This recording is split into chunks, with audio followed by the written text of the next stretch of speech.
When my aunt casually dropped those words, I froze. It happened last week. For a second, I thought I misheard her. I had spent months helping with preparations, sending ideas, even chipping in money for the reception. My brother and I weren't always close, but I believed I was part of his big day. Yet here I was, standing in her living room, realizing I wasn't even invited. Because the wedding had already happened without me. It wasn't just about missing the ceremony. It was about the choice they made. To exclude me entirely. To hide it. To laugh behind my back while I waited like a fool, excited about tomorrow. That night, I couldn't sleep. My phone stayed silent. No texts, no explanations. My parents avoided my calls. My brother's social media was wiped clean, almost like he erased the proof of what they'd done. But I wasn't stupid. A friend from college posted a story. Champagne glasses, a white dress, my brother smiling. There it was. The truth they didn't want me to see. I remembered every sacrifice I had made for him. Covering his rent when he was broke. Driving 2 hours to bail him out when his car broke down. Even turning down a promotion, once so I could stay close and help with our parents. And this is how he repaid me. By cutting me out of the biggest moment of his life. At first, the pain was unbearable. I kept asking myself, why? What did I do to deserve this? But slowly, that pain hardened into something sharper. Something stronger. Revenge wasn't about ruining his marriage. No, that would be too easy, too small. I wanted something bigger, something that would remind him and the entire family that I wasn't the weak, disposable sibling they thought I was. So I started planning. Quietly. Carefully. Patiently. Because if they could write me out of their story, I was going to write my own ending. The first step was information. Secrets always surface when people get too comfortable, and my brother was careless. He might have scrubbed his social media, but his new wife hadn't. A tag here, a photo there, smiles at the reception, gifts stacked high, their honeymoon location pinned like a postcard. But the more I dug, the more I noticed something off. His wife was wealthy.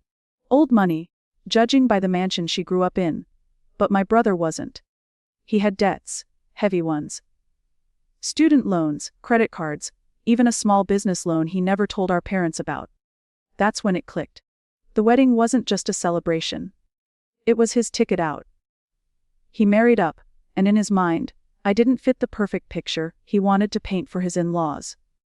I wasn't part of the illusion, so he cut me out. That realization stung worse than the wedding itself. My own brother was ashamed of me. But here's the part he forgot. While he was busy hiding his failures, I had proof of them. Bank transfers, emails, even a signed agreement where he borrowed money from me and promised to pay it back. He thought I'd forgotten. He thought I was too soft to ever use it. So, I started putting the puzzle together. Copies of transactions, screenshots of messages, a timeline that stretched back years. Every favor. Every bailout. Every broken promise. Piece by piece, I built the file. It wasn't just about debt. It was about the truth. While they toasted champagne and posed for perfect family photos without me, I was preparing something that would outshine any wedding album. My aunt's words replayed in my head like a drumbeat. It happened last week. Yes, it did, without me. But what was coming next? That was going to happen because of me. The opportunity came faster than I expected. A month after the wedding, my brother hosted a small, family dinner to show off his new life. He didn't invite me, of course, but I didn't need an invitation. I had leverage. Before the dinner, I sent a discreet package addressed to his wife's family. Inside, a neatly organized binder. Every loan, every unpaid bill. Every time he used me like his personal safety net. I didn't write a single bitter word. I let the receipts speak for themselves. By dessert, his perfect image shattered. His wife's father, an intimidating man who clearly controlled the family wealth, stood up mid-meal, holding my binder in his hands. The silence that followed was louder than any argument. My brother's face drained of color. He tried to spin it, to say it was all old history. But the evidence was too clear, too damning. I didn't have to be in that room to know what happened next. Within a week, his new wife moved out. Her family closed their accounts with him. And the whispers spread fast. Suddenly everyone knew he wasn't the successful man he pretended to be, but a fraud propped up by the sibling he discarded. And me, I didn't gloat, I didn't text him. I didn't need to. The silence between us was louder than any words. For years, they treated me as disposable. Forgotten, left out. But the truth, I was the backbone of his life, the one who kept him afloat when no one else cared. And when I stopped, his entire facade collapsed.